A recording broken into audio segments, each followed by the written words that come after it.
بسم اللہ الرحمن الرحیم الحمد للہ رب العالمین والصلاة والسلام علی اشرف الانبیاء والمرسلین ومن تبعهم بإحسان وإیمان إلی یوم الدین وبعد۔ سورۃ البقرہ آیت نمبر 265۔ اعوذ باللہ من الشیطان الرجیم ومثل الذین ينفقون اموالهم ابتغاء مرضات اللہ، اور ان لوگوں کی مثال جو خرچ کرتے ہیں اپنے اموال اللہ کی رضا کو چاہتے ہوئے، وتثبیتا من انفسہم، اور ثابت قدمی چاہتے ہوئے اپنے نفسوں سے، اپنے نفسوں کی ثابت قدمی چاہتے ہوئے، کمثل جنت، ان کی مثال ایک جنت کی مثال کی طرح ہے، ایک باغ کی مثال کی طرح ہے، بربوۃ، اونچی جگہ پر، ایسے باغ کی مثال کی طرح ہے جو باغ اونچی جگہ پر ہو، اصابہ وابل، اس کو تیز بارش پہنچی، فآتت اکلہا ضعفین، تو اس نے اپنا پھل دو گنا دیا، آتت اس نے دیا، اکلہا اپنا پھل، ضعفین دو گنا، فإن لم یصبھا وابل، سو اگر نہ پہنچے اس کو وابل یعنی تیز بارش، فطل، تو ہلکی بارش یا شبنم، جو صبح فجر کے بعد جو پانی کے وہ جو شبنم ہوتی ہے چیزوں کو تر کر دیتی ہے، وہ مراد ہے، یا پھر معمولی سی ہلکی سی بارش یا پھوار جس کو ہم کہتے ہیں۔ واللہ بما تعملون بصیر، اور اللہ تبارک تعالیٰ خوب دیکھنے والے ہیں جو تم کرتے ہو۔ سابقہ آیات میں اللہ تعالیٰ نے وہ چیزیں بیان کی جو چیزیں صدقات و خیرات کو ضائع کرنے والی ہیں، اور وہ چیزیں جو کہ انسان جن چیزوں کی وجہ سے اپنے اعمال کو برباد کر دیتا ہے، ان کا ذکر کیا۔ صدقہ اور خیرات کی صورت میں، صدقہ اور خیرات کے میدان میں جو چیزیں انسان کے اعمال کو برباد کرتی ہیں، تو ان کا تذکرہ اللہ تبارک و تعالیٰ نے پچھلی آیات میں کیا۔ اب جب وہ تذکرہ ہوا کہ جن کی وجہ سے صدقات ضائع ہوتے ہیں، تو پھر ساتھ ہی اب ان چیزوں کا ذکر کیا جا رہا ہے کہ جن کی وجہ سے صدقات کام میں آ جاتے ہیں، قبول ہو جاتے ہیں، اور ان کی وجہ سے پھر اللہ تعالیٰ کی طرف سے کتنی اس کو کتنے گنا زیادہ ملتا ہے، اجر و ثواب میں کتنی زیادتی ہوتی ہے، اور اس کے علاوہ دیگر جو فوائد ہوتے ہیں ان کا ذکر کیا جا رہا ہے۔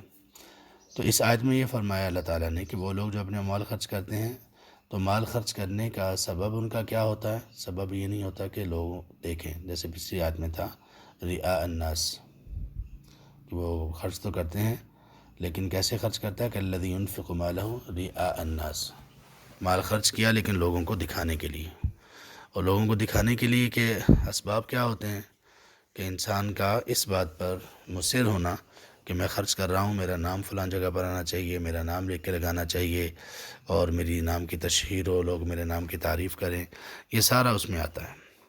تو یہ جو شخص ہے اس کا یہ مقصود ہی نہیں ہے، یہ ان لوگوں کا ذکر ہے جو مال خرچ کرتے ہیں اللہ تعالیٰ کی راستے میں، اللہ کے راہ میں، لیکن ان کا مقصد پیچھے کیا ہوتا ہے؟ ابتغاء مرضات اللہ، اللہ کی رضامندی کو چاہتے ہیں۔ وہ یہ چاہتے ہیں کہ یا رب یہ جو مال ہم خرچ کر رہے ہیں تو یہ اس لیے خرچ کر رہے ہیں کہ آپ راضی ہو جائیں ہم سے، ہم لوگوں کی رضا نہیں چاہ رہے ہیں، ہم لوگوں کی تعریف نہیں چاہ رہے، ہم لوگوں کی ان کی تعریفی کلمات، ان کی ہمیں کوئی خواہش نہیں ہے، لوگ ہمیں اس کا صلہ دیں، اس کی کوئی ہمیں خواہش نہیں ہے، لوگوں میں ہمارا مقام اور مرتبہ اس کی وجہ سے بلند ہو، ہماری یہ نیت نہیں ہے۔ نیت کیا ہے؟ کہ اللہ تعالیٰ کی طرف سے رضا مل جائے۔ اس نیت کے ساتھ جو خرچ کرتا ہے، تو اس نیت کے ساتھ خرچ کرنے کے بعد اگر اس کو لوگوں کی طرف سے تعریف ملتی ہے، لوگوں میں اس کا چرچا ہوتا ہے، لوگوں میں اس آدمی کی عزت و تکریم بڑھتی ہے، تو یہ پھر کیا ہے؟ یہ اللہ کی دین ہے۔ اس بندے نے یہ نہیں چاہا، اس کی وجہ سے اس نے نیکی نہیں کی، نیکی اس نے کی اس وجہ سے کہ اللہ مجھ سے راضی ہو جائے۔ تو جب اللہ تعالیٰ راضی ہو جاتے ہیں تو اس کے بعد پھر یہ چیزیں بھی اللہ انسان کو دے دیتے ہیں کہ لوگوں کی زبانوں پر اور لوگوں کے دلوں میں اس کی قدر و قیمت، تکریم، احترام اور محبت اللہ تعالیٰ پیدا کر دیتے ہیں۔ تو یہ ایک الگ سے اللہ کا فضل ہے جس کو دے دیں۔ یہ تو ہو گئی دل کی حالت. وہ جو مال خرچ کرتے ہیں تو دل میں کیا ہوتا ہے؟ اخلاص ہوتا ہے، اللہ کی رضا مقصود ہوتی ہے. اور اس کے بعد پھر اوپر کی حالت، مزید ایک اور نیت بھی ان کے دل میں ہوتی ہے، اور اس نیت کا نتیجہ یہ ہوتا ہے کہ وہ ظاہر پر، انسان کی ظاہری اعمال پر اثر انداز ہوتی ہے. اور وہ کیا ہوا؟ تثبیت من انفسہم. خرچ کرتے ہوئے وہ اللہ کی رضا کو دل میں رکھتے ہوئے، ان کی نیت میں اللہ کی رضا ہوتی ہے، اخلاص ہوتا ہے. اس کے ساتھ ساتھ وہ اس بات کو بھی مد نظر رکھتے ہیں کہ ہم یہ اس لیے خرچ کر رہے ہیں کہ ہمیں ثابت قدمی ملے، ہمیں ثابت قدمی ملے، ہم دین پر ثابت قدم ہو جائیں، ہم اعمال کرنے پر ہمارا دل ثابت ہو، ہمارا نفس اس پر ثابت قدمی کے ساتھ چلے. ایسا نہ ہو کہ اللہ کی رضا چاہتے ہوئے اخلاص کے ساتھ صدقہ تو کر دیا، مال تو خرچ کر دیا، لیکن بعد میں دل میں آئے کہ میں نہ ہی خرچ کرتا، مجھے خرچ کرنا چاہیے تھا یا نہیں کرنا چاہیے تھا، مجھے خود بھی ضرورت تھی.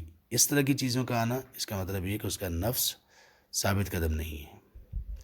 تو بغیر ایسے کسی تردد کے، بغیر ایسی کسی سوچ کے وہ مال خرچ کر دے.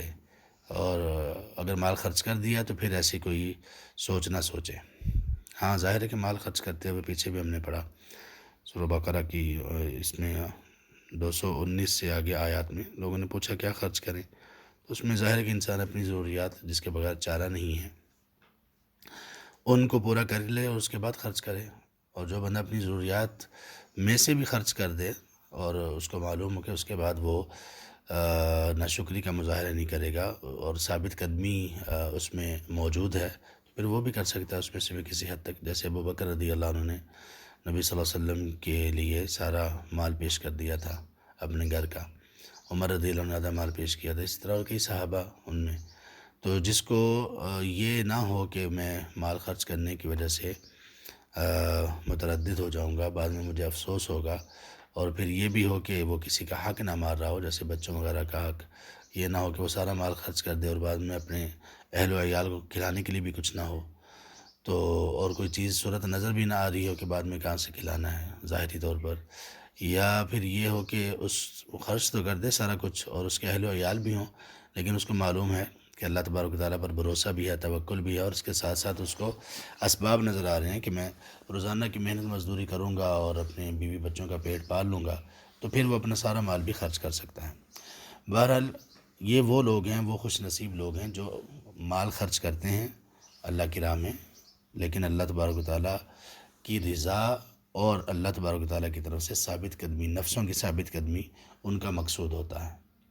یہ لوگ ریاکاری، یہ لوگوں کو دکھانا، لوگوں کی تعریف حاصل کرنا، یہ نہیں کرتے، ایسا نہیں کرتے. جب ایسا نہیں کرتے تو پھر اس کے بعد یہ لوگ لازمی بات ہے کہ صدقہ کرنے کے بعد جس پر صدقہ کریں اس کو تکلیف بھی نہیں دیتے، احسان بھی نہیں جتلاتے.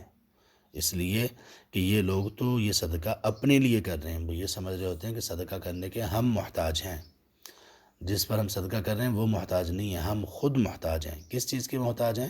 کہ اللہ ہمیں ثابت قدمی دے دے، اللہ ہمیں معاف کر دے، اللہ ہمیں رضا دے دے. تو یہ صدقہ ہم اپنی ضرورت کے لیے کر رہے ہیں. تو جو بندہ یہ سمجھ کر صدقہ کرے گا وہ کبھی بھی احسان نہیں جتلا سکتا، وہ کبھی کسی کو تکلیف نہیں دے سکتا. تو اللہ تعالیٰ نے ایسے لوگوں کی مثال بھی بیان کی.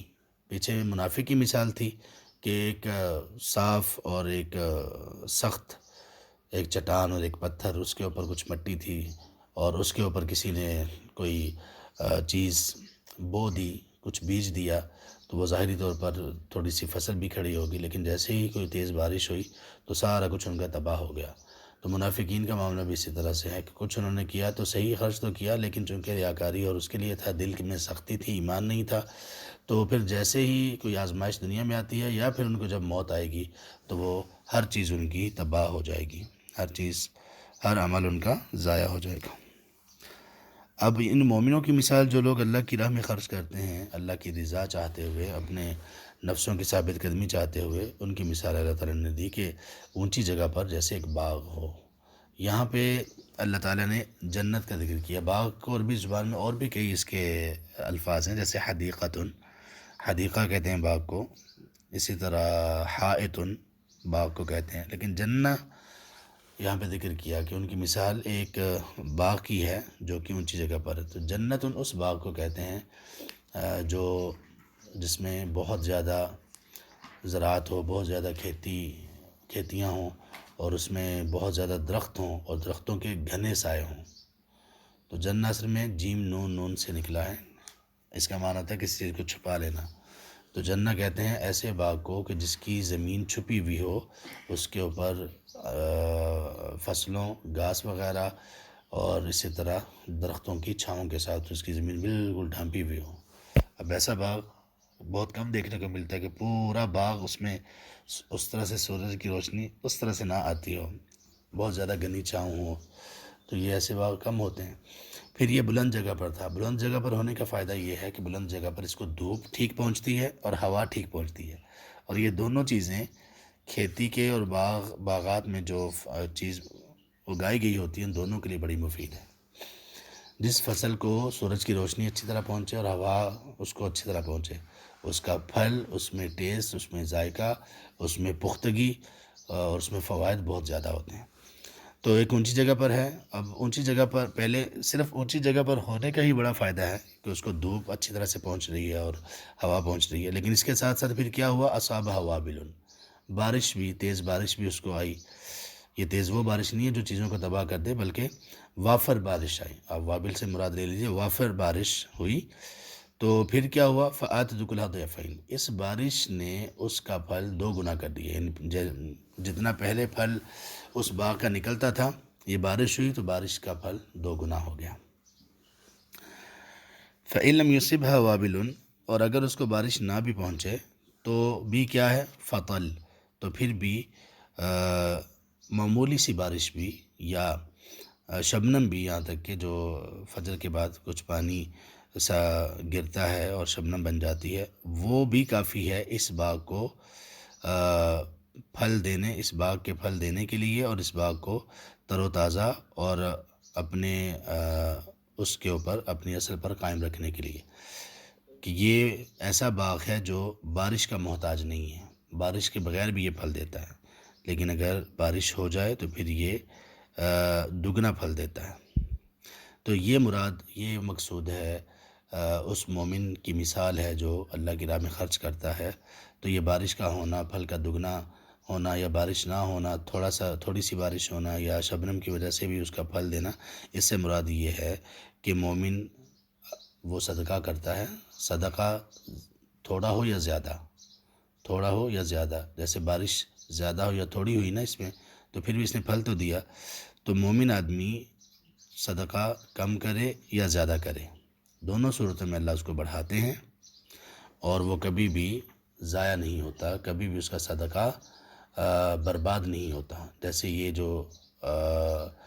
جو باغ تھا، یہ بارش ہو یا نہ ہو، بارش زیادہ ہو یا کم ہو، دونوں صورتوں میں اس کا پھل ضائع نہیں ہوتا۔ تو اسی طرح سے مومن آدمی جتنا بھی خرچ کر لے، تھوڑا کرے یا زیادہ کرے، اللہ کسی بھی صورت میں اس کے اجر کو ضائع نہیں کرتے، بلکہ اس کو کئی گنا دیتے ہیں، جبکہ اس نے اللہ کی رضا کے لیے اور اپنے نفس کو چاہتے ہوئے خرچ کیا ہوا ہو۔ واللہ بما تعملون بصیر۔ اب یہ کیسے پتہ چلے گا کہ انسان نے اللہ کی رضا کے لیے خرچ کیا اور اس میں اس کی نیت یہ بھی تھی کہ میرا نفس ثابت قدم رہے؟ یہ پتہ کیسے چلے گا؟ یہ تو دل کے معاملات ہیں، اور دل کے معاملات کون جانتے ہیں؟ صرف اللہ تعالیٰ۔ اس لیے اللہ نے کہا واللہ بما تعملون بصیر۔ بھئی یہ جو خرچ کرنے میں اخلاص اور ثابت قدمی ہے، یہ دل کا معاملہ ہے، لوگوں کو تو پتہ نہیں چلے گا، لیکن یاد رکھو واللہ بما تعملون بصیر، اللہ خوب دیکھتے ہیں جو تم کر رہے ہو، اللہ خوب دیکھ رہے ہیں۔ کس چیز کو دیکھ رہے ہیں؟ صرف تمہارے اعمال نہیں، بلکہ ان اعمال کے پیچھے تمہارا کیا ایمان ہے، تمہاری نیت کیا ہے، اللہ کی رضا مقصود ہے یا نہیں، ثابت قدمی چاہتے ہو یا نہیں چاہتے، اللہ اس کو بھی خوب دیکھ رہے ہیں۔ تو اس آیت میں دو چیزیں مومن کے لیے ایسی ہیں بیان کی گئی ہیں جن کی وجہ سے اللہ تعالیٰ اسے بہت زیادہ عطا کرتے ہیں، کئی گنا عطا کرتے ہیں، اور اگر وہ دو چیزیں رہ جائیں، ان دونوں میں سے کوئی ایک رہ جائے، تو پھر انسان کا صدقہ خراب ہو جاتا ہے۔ وہ دو چیزیں کون سی ہیں؟ ایک اخلاص اور دوسری ثابت قدمی۔ اخلاص اور ثابت قدمی، اخلاص اور ثابت قدمی اگر دونوں رہ جائیں تو پھر چیزیں خراب ہونا شروع ہو جاتی ہیں۔ اخلاص اگر رہ جائے تو ایک ریاکاری آتی ہے، یہ بھی عمل کو ضائع کر دیتی ہے، اور ثابت قدمی کا اگر خیال نہ ہو تو اس کے مقابلے میں کیا آتا ہے؟ تردد آتا ہے، شک کی کیفیت آتی ہے، اس سے بندے کا نفس ثابت نہیں ہوتا، اور وہ تردد کیا ہے؟ صدقہ کروں یا نہ کروں، یا صدقہ کرنے کے بعد یہ سوچنا کہ میں نے صدقہ کیوں کیا۔ اللہ تبارک تعالیٰ ہمیں توفیق دیں کہ ہم بھی اللہ کی راہ میں خرچ کریں، اور اللہ تبارک تعالیٰ یہ خرچ کرنا ہمیں اخلاص اور ثابت قدمی کی نیت کے ساتھ اللہ تعالیٰ ہمیں خرچ کرنے کی توفیق دیں۔ آمین یا رب العالمین۔ سبحانک اللہم و بحمدک، اشہد ان لا الہ الا انت، استغفرک و اتوب الیک۔